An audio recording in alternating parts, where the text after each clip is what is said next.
और जब तक उसमें नहीं मिलेगी तब तक इनसे पीढ़ी नहीं छूट सकता। बहुत प्यार से समझाते हैं, तू चेतन है, शब्द भी चेतन है, ये सब चीजें जड़ है। बोलो, और आप मोह किससे करते हो? जड़ से करते हो। बाहरी की शकल से तो कर रहे हो, क्या कर, अंदर कौन बैठा उसको तो पहचानते नहीं। बार बार से गोरा सामना और ये देखते हो, बस यही बात है, बस इसी से करते हो मोह।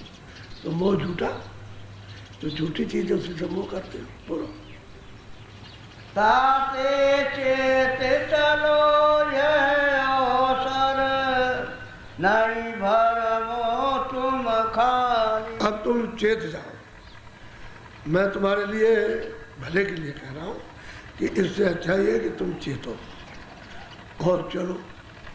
चेत जाओ, चलो, और रास्ता में बता देता हूँ, चलो कमाई करो और नाम के साथ जुड़ जाओ। घाट पे बैठी हो, नहीं ये अवसर फिर नहीं मिलेगा, फिर भरमोगे चारों खानी।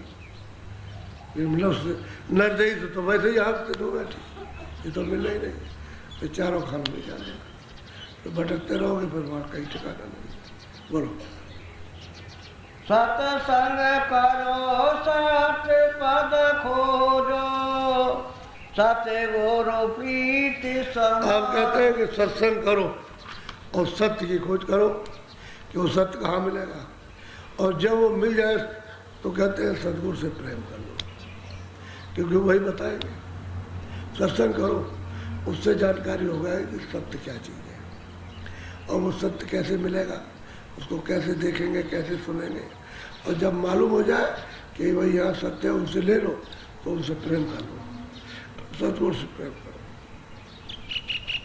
जैसे मछली पानी से प्रेम करती है, ऐसे प्रेम करो।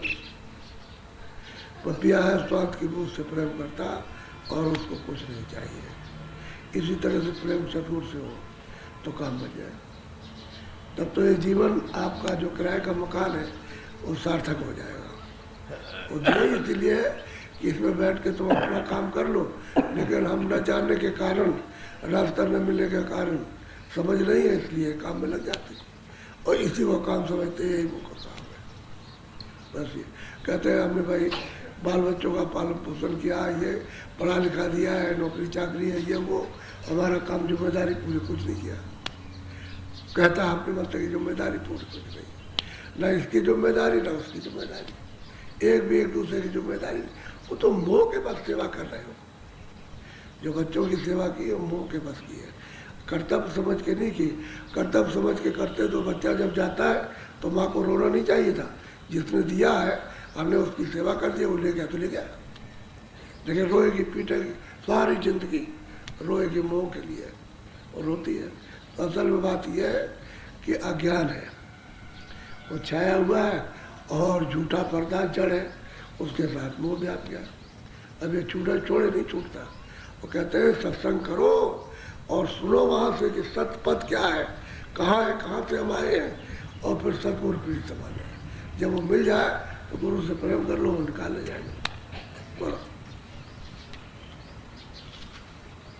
नाम रतन गुरु दे बुझाई, उलट चलो असमा। अब वो कहते हैं कि नाम का जो रतन धन है वो तो गुरु बताएंगे।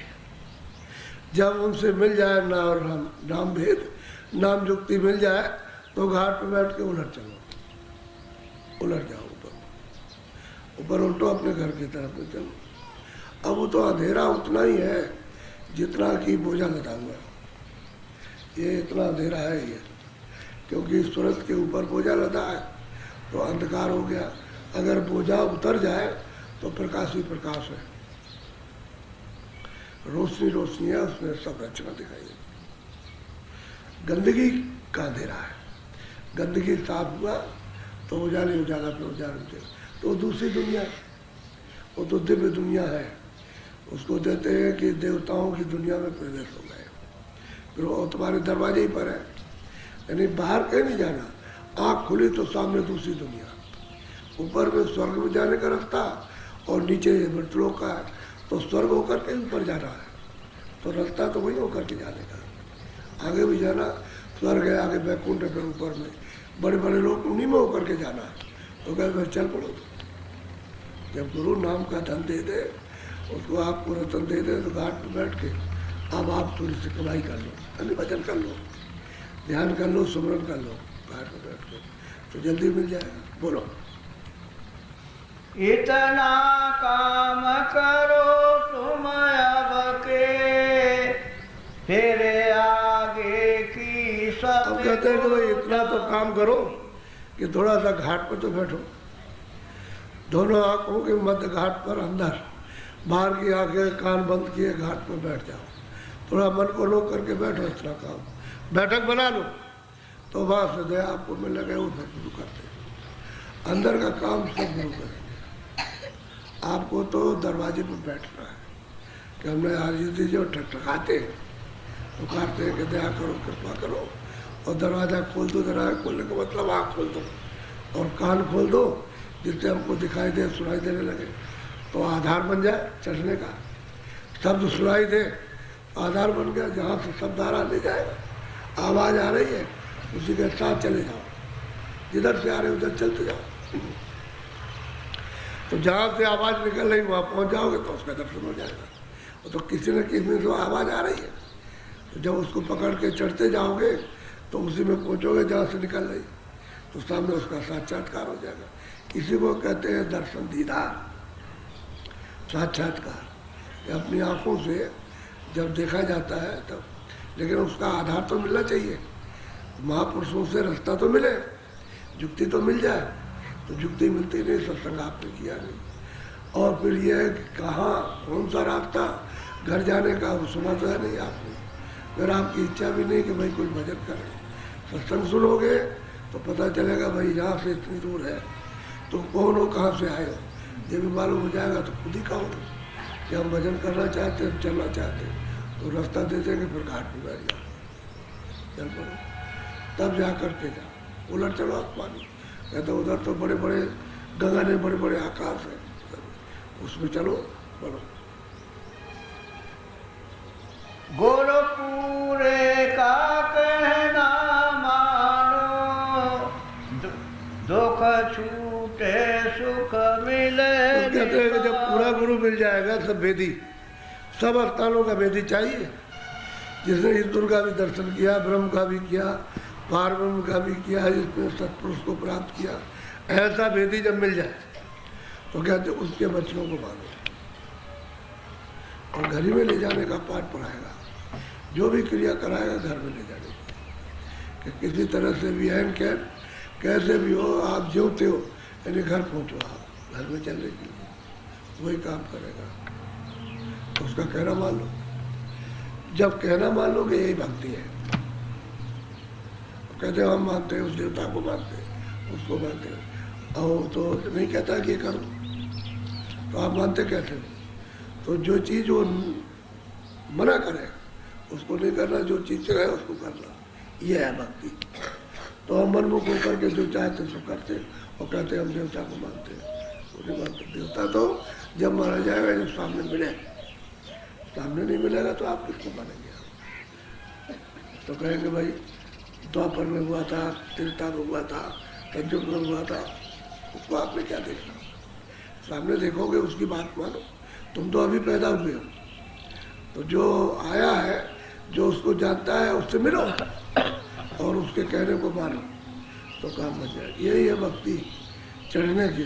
तो इससे निकल जाओगे आप और घाट पर बैठ जाओगे, फिर तो ऊपर चलना, फिर अंदर की कमाई। बिना शब्द के कोई अपने घर में वापस नहीं लौट सकता, शब्द ही से जाएगा, दूसरा कोई रास्ता नहीं। अच्छा, ध्यान भी जो करते हैं आगे शब्द ही मिलता है। जब प्रकाश आएगा तो शब्द कहाँ से निकलता है? उसी शब्द में से प्रकाश निकलता है, तो शब्द भी सुनाई देगा, प्रकाश भी दिखाई देगा। तो शब्द ही से प्रकाश आता है। अगर शब्द नहीं होगा तो वहाँ प्रकाश नहीं होगा, शब्द से प्रकाश। इस तरह से सूरत है, बैठी हुई है, उसको छोड़ करके अगर उसको पकड़ ले तो फौरन प्रकाश आ जाए और उसको दिखाई देने लगे, तभी तो प्रकाश में चलेगी, तभी आगे बढ़ेगी। अच्छा, बोलो जय गुरुदेव। देखो मेरी बात सुनो, आप थोड़ी सी मेहनत आपको 5-6 दिन करनी है। जैसे डेरे लग रहे, पाइपलाइन बिछ रही है, ये सब इंतजाम, बिजली लग रही, अब इसमें थोड़ी सेवा करा लो। जितने लोग आए हैं अभी अपनी अपनी राउटी में नहीं रहेंगे, रखवाली के लिए 2-3 आदमी छोड़ दो और बाकी रात की सेवा में चलो। और सेवा से वंचित हो गए तो फल से वंचित रह जाओगे, क्योंकि सब तुम्हारे फायदे के लिए। कोई भी काम कराया जाएगा सब तुम्हारे फायदे के। और वो जो घर छोड़ के आए वो ममता है। यहाँ कोई भी काम होगा शारीरिक, इसमें कोई ममता नहीं, इसमें सेवा है, यानी पवित्रता लाने के लिए, अंग पवित्र। क्योंकि पता नहीं इससे तुम क्या क्या करते रहते हो, क्या क्या किए हैं, इन्हें इससे क्या हाथ से, आंखों से, इस शरीर से क्या गुनाह किए, इस मन से, इस बुद्धि से। तो उसके लिए शुद्धि सफाई के लिए सेवा, तो वो सेवा परमार्थ की सेवा, ताकि पवित्रता आ जाए। बाकी आप दिन में जो करोगे काम वो तो घर में भी करते हो, उसमें कोई बड़ी बात, वो तो पेट के लिए होता है। सेवा रात को जरूर करो। ये यहाँ सेवा रहती तो कितने तो रोक धोक चले जाते। वैसे वो दवा आते मांगते हैं कि दवा दवा दवा दवा, दवाई कहते हैं, तो वो भी तो दवाई है। वो जो सेवा हो रही है वो दवाई है, उससे बहुत रोक धोक चले जाते, कम हो जाते हो। तो हम जानते हैं ऐसा नहीं, सेवा में जरूर। तो 5-6 दिन का सेवा का काम करते हो, सत्संग है, भजन है, सत्संग भजन है, ये सेवा करो, अच्छा रहेगा। सबको ऐसा अवसर मिल जाए, बड़ा सौभाग्य है। समझ गए? जी मत चुराओ, सुस्त मत बनो, आलसी मत बनो कि जो चुरा लिया तो गए। जब वो आलस छोड़ो, क्योंकि भजन जो है वो आलस छोड़ने के बाद ही होगा। और तुम बैठ गया, फिर आलस आ गया तो भजन नहीं हो सकता। आप बैठे रहो, सोते रहोगे, उससे कुछ नहीं। आलस दूर हो जाए तब भजन होता है। भजन आलस दूर हो जाए, 10 मिनट करो, 20 मिनट करो, उसमें काम बनता है। और आलस आ गया तो आप 1 घंटे 2 घंटे बैठे रहो, कुछ होने वाला नहीं। आलस छुड़ाया जाता है। एक तो आदत छूट जाएगी, जो रोज रोज सोने की देर तक वो आदत चली जाएगी, फिर वो भजन में आदत पड़ जाएगी, फिर शुद्धि हो जाएगी। अरे बहुत काम, इससे तो बीमारी भी जाती है। 1-2 काम इसके साथ में, और तुम ऐसे चलो बाबा जी से आओ बता, ऐसा नहीं। आओ कुछ न कुछ करो। जब आश्रम में आओ तो हमेशा ही मन में रख कर आओ, चलो कुछ सेवा करेंगे, जो मौका मिलेगा मिल जाएगा, नहीं मिलेगा तो कोई बात